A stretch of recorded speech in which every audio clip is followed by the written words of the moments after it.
So what leads to the creativity of the group? All right. Expecting too much. Shall we start? Yeah, please get started. Good evening, one and all. I can see a lot of people very tired after the PlaceCom talk.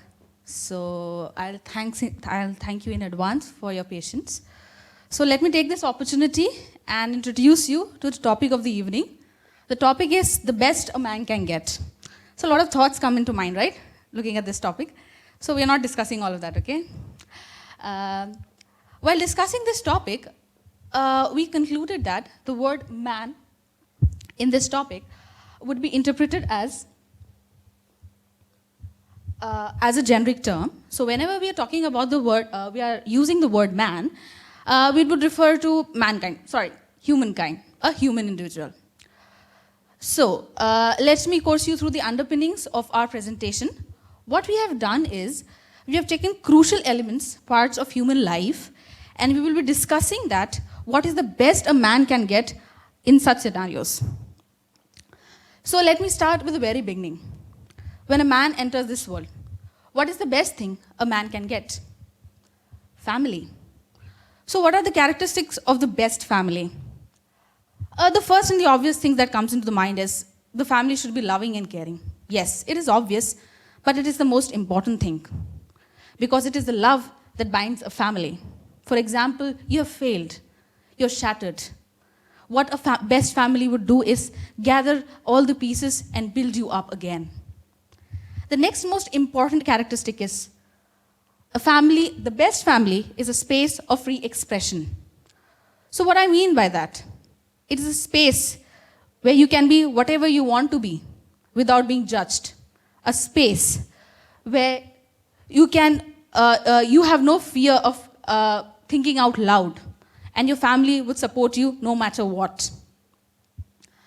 A best family is also supposed to inculcate various abilities.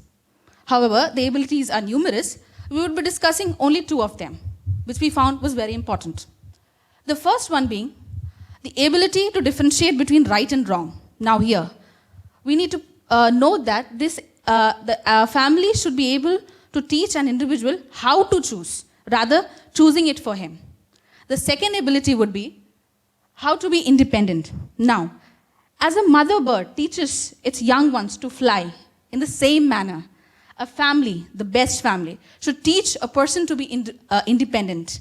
And when the right time comes, set this person free, so that this person can find his or her own her purpose in life. So whatever I said would be illustrated by this beautiful video. This video explains what a best family should be and what a best family can produce, the best individual.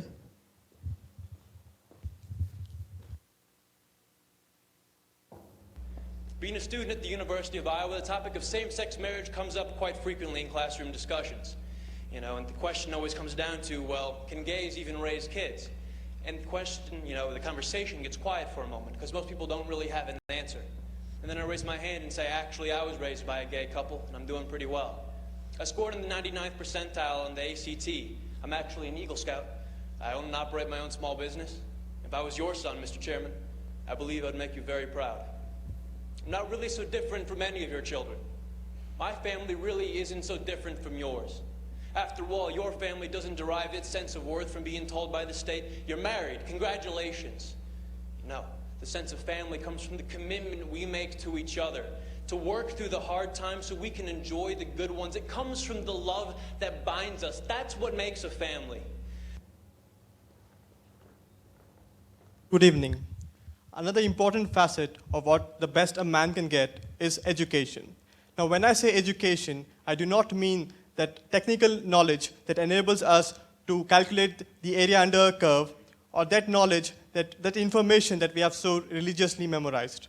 When I say education, I mean that which inspires us, that which agitates us, that which enables us to reflect and think. Now, I don't think I have to convince anybody here about the importance of education. But you may argue, is education the best a man can get? I would like to answer that question in the affirmative. Now let me illustrate that with an example. This is Frederick Douglass. He was an abolitionist. He fought for the slaves of America. Now, when he was 7 years old and still a slave, his mistress, the wife of the slave owner, taught him the alphabets of the English language. Now, he learned a few words. When the slave master learned that he was learning, he admonished his wife, saying, "Why are you teaching this slave's child to read and write?" When his wife asked, "Why should I not teach him?" he answered that if slaves were to read and write, they would be dissatisfied with their present situation as slaves and would rebel. This had a huge impact on Frederick Douglass. Now, the mistress stopped teaching him from this moment, but he learned in secret. And when he ran away from the slave master's house, he would educate himself, established a newspaper, and he'd go on to influence the American Civil War. He was one of the key advisors to Abraham Lincoln. Now, closer home, our own freedom fighters were educated. Now, we were, at that moment in time, a very uneducated society. But if you take Mahatma Gandhi, Jawaharlal Nehru, or B.R. Ambedkar, they were educated. They came back to this country after gaining education abroad and fought for our independence. Now, even women who are educated have better control over their agency. Women who are not educated are sometimes not able to exercise their agency. Now, as I leave, I'd like to leave you with this thought of Frederick Douglass. Knowledge makes a man unfit to be a slave. Now, knowledge here is used in a sense of education, because this quote comes from the 18th century, where knowledge meant education. Now, if education can give you freedom, what best can you want more? So after you've got the best education, what we actually look for is do a job or get into something which will earn money. So what we do is we try to look for the best placement. So we work for it. What we actually think about is getting a good salary, probably decent company, or sometimes people think about the job profile too. So after getting the best placement, we think that yes, we are ready to conquer the world. But does it really happen? Do we really get the best career out of the best placement? For most of us, no. That's why actually most of us are here after getting experience in the industry. So what actually is the best job? According to me, if somebody sends me on a vacation where I can sit and relax and still get paid for it, would be the best job for me. I know it doesn't sound realistic, and I thought that it doesn't exist. Until I came across a person known as Ben. Now this is his actual job location. What he has to do is swim, relax, and explore a Hamilton Island in Great Barrier Reef. And he actually gets paid for it. He gets, for a 6-month contract, he gets around $111,000 US. And that's not it. He actually has to live rent-free in a 3 BHK villa with a private swimming pool. Now this is what I call a best job. But let's be realistic, these jobs do not exist much, especially in India.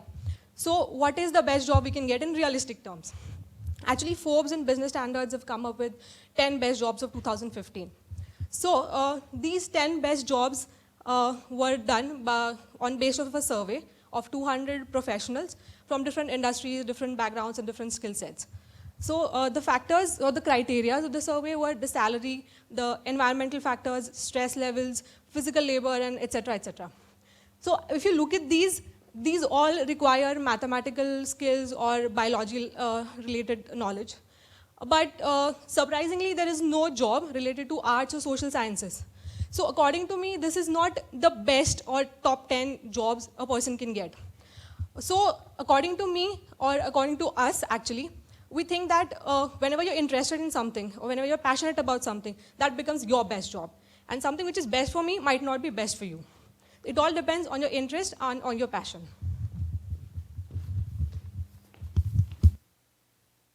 Hi all, hopefully you are still alive. And so moving on, till now we have discussed the 3 major stages in a person's life: family, education, and job. And now moving on, I would like to talk about the best life partner that a person or a man can get. The first quality would be that they should help you to grow as a person. So the man in this picture is Roger Federer. So all those who are huge fans of Roger Federer know that he's extremely calm and composed on the court. But actually before he met his wife Mirka, he wasn't like this. He used to have a huge temper on the court. but Mirka was instrumental in making him an extremely calm person and helped in evolving him as a great athlete. And also another quality would be that they should motivate you to follow your dreams. So I can actually tell from my personal experience that the person that you love can sometimes act as the greatest motivator in realizing your dream. And here is another one case, Sachin Tendulkar and Anjali Tendulkar. So Sachin actually told in his recently released autobiography, Playing It My Way, that had it not been for Anjali, I wouldn't have been able to overcome so many challenges that he faced throughout his vast career. And also they should love you no matter what. So in this picture we have Lakshmi. Lakshmi was disfigured beyond recognition in a terrible acid attack. But ever since she met her husband Alok Dikshit, she completely turned her life around. And now both of them actually run an NGO to help acid attack victims. And the thing to notice here is that Alok didn't fall in love with only the outer beauty but also the inner beauty. So the best life partner that you can get should have this quality, that they should love the inner you and not only the outer you. And also they should be willing to make a lot of compromises. Here we have Mandar Bhagwat, who is the husband of ace Indian shooter Anjali Bhagwat. So Mandar also acts as her manager as well, and he also runs his business alongside. So he has broken a lot of gender stereotypes by making compromises for his wife. So this is not usually what you see in Indian society. So we should take him as an example. And again, they should trust you and you should trust them. Trust is extremely important. They should not keep on checking your WhatsApp messages all the time. That doesn't work. And they should respect your family and friends. And does anybody know the guy on the right? Yeah, Neil Patrick Harris, also known as Barney Stinson from How I Met Your Mother. So Neil was actually asked in an interview that how did he made his gay marriage work. Neil answered that David actually just makes me feel alive. So that is again a very important quality. So thank you. So I'll begin with a question like, how many of you want to be rich and famous? Or I should rephrase my question like, have you ever wondered about your probability of being famous? I have a good statistic. Your probability of becoming a movie star or Ishtar is 1:625,000. And your probability of becoming a TV star like Smriti Irani is 1:625,000. Now fame is good. Fame is good for you, for your parents, because it makes them believe that probably you are the best they deserved. Given that you do not have a more competent sibling, of course. So yesterday I was talking to my father and he seemed to be quite worried about my younger brother's academic performance, which was quite similar to my case when I was in +2. Such scenarios create suspicion in our mind that are we the best our parents deserve? Or can we be the best our parents deserve to be? But there is one relieving factor. There are children worse than us. There are 3 pictures in this photograph. I leave it on you to deduce who's the worst. Now I have a story to share with you about an American father, unlike my own father, who had a similar situation, was not happy with his life, had babies, and couldn't handle them, and severely missed his bachelor life. What he did next? Rented a flat and chilled out with his friends, played video games. And this entire story was captured in a book by John A. Farrell, and coincidentally the name of the book was The Best a Man Can Get. So we've come up with a list of criteria which would make you the best your parents deserved. They being such success, richness, fame, power, a fake British accent, and the list was endless actually. But to counter this endless list, we have a list that has an end. Now these are the names of few dignitaries from history. Ajatashatru, ancient ruler in India. Yang of Sui, ancient ruler of China. Dipendra of Nepal, modern ruler of Nepal. And at last we have Lizzie, I'll come back to that. So I'll really be delighted if you are able to guess, the link between all these. It's very difficult if you are able to guess, I'll be highly delighted. Okay, probably no one. The link is that they were rich, they were powerful, they were famous, but yes, they all committed patricide and matricide. And even if you have a good name like Lizzie, it's not that you can rule out of you being a potential patricide committer or matricide committer. Next.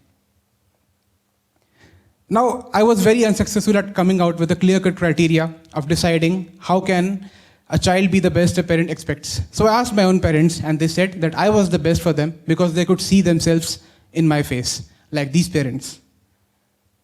The child can be the best a man can get, even if he is as bad as Duryodhan. Because if he has the capability to show a blind father like Dhritarashtra a vision that he has never seen, then of course, he fully satisfies the purpose. Yeah, so hi. So we got the topic for our presentation in the evening, the best a man can get. And later in the evening, me and Karan went for a beer outside.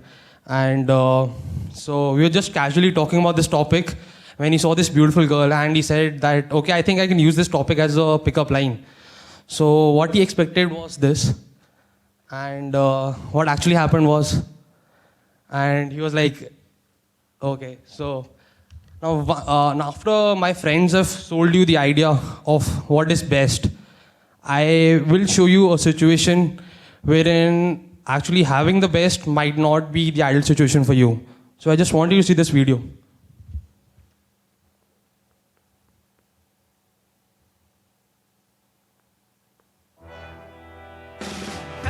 मेरे पास car है, दुनिया मेरी यार है, सबको मुझसे प्यार है, जब मुझसे टकराता है मिट्टी में मिल जाता है। अगर आप चाहें तो मैं आपको Hey, can I drop you somewhere? Thanks. इसके पास कार है, दुनिया इसकी यार है, हम भी तैयार हैं, इससे कैसे खेलूं मैं, कैसे इसकी ले लूं मैं? आंटी, मैं आपको बाइक पे कहीं छोड़ दूं? बाइक पे मैं गिर गुर गई तो कोई बात नहीं आंटी, आप गाड़ी में चल जाइए, मैं बाइक पे चल जाऊंगी। माँ जी को घर तक छोड़ देना। सोच के आ रहे हो बेटा, चलो ना। Sprite, रास्ता क्लियर है। Okay, so after that funny video, something on a serious note. So I'll talk about the power of good enough. So there was this book written by a very, very famous psychologist called Barry Schwartz. He published this book 10 years ago, and this book was called Paradox of Choice, Why More is Less.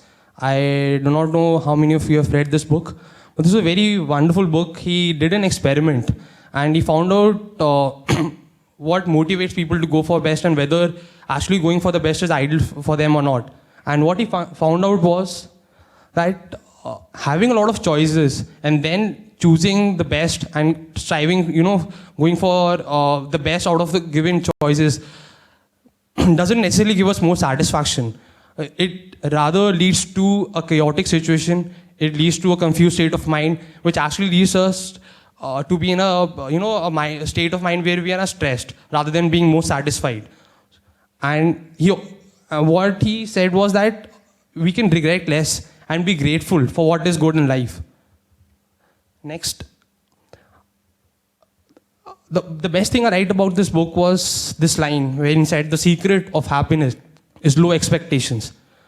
Now, ideally, for a man, I would say the best thing a man can get is, a beautiful wife. So I guess some people might argue against that. But sometimes getting the most beautiful wife is also not the best, the ideal situation for you. So the best examples I can give over here is Lady Diana and Victoria Beckham. So I guess these are the two most beautiful women I've ever seen in my life. And you all know what happened in their marriage life. So it is not necessary that after a man has got what is best from him, is able to, lead a very satisfied life. So coming to the last slide, good enough is the new perfect. So I'm not asking you here to be, not to be ambitious, but sometimes probably we should not get fixated by this idea of going for the best, and probably just look and see what we have and what we can have and what can be good enough for us. So subconsciously, right from the childhoods, we have been conditioned to, always go for the best. So I, as a child, my parents wanted me to go to the best school. I, as a child, wanted to have the best toys. I, as a child, wanted to have the best of people as my friends. So no, it is not necessary that always the best leads to a satisfied life. And as Anupam sir said that given a topic, we need not necessarily defend it. So we've given an alternative view. I hope Anupam sir gives us brownie points for that. So, okay, so thanks for being a loving audience. We know it was tough for you. So now I introduce my team. We have Liji, Rehan, Karan, Utpal, and Arpita. Thank you all.